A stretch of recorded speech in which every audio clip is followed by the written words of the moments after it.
அடுத்ததாக இந்த ஓவிய போட்டியில் 3ஆம் பரிசு பெற்றவர் ரமணா வித்யாலயா பள்ளியைச் சேர்ந்த மாணவர் சந்தோஷ் அவர்களை அன்புடன் மேடைக்கு அழைக்கின்றோம்.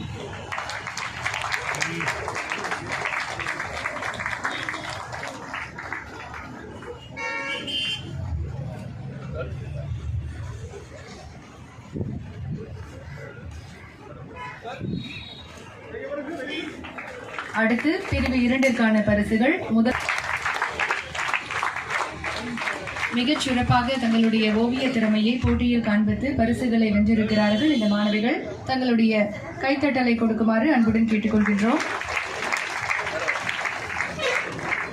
அடுத்ததாக இந்த ஓவிய போட்டியில் பிரிவு 2ல் வித்யா மெட்ரிக் மேல்நிலைப் பள்ளியைச் சேர்ந்த மாணவர் கதிர் 2ஆம் இடத்தை பிடித்திருக்கிறார். கதிர் அவர்களை அன்புடன் மேடைக்கு அழைக்கின்றோம்.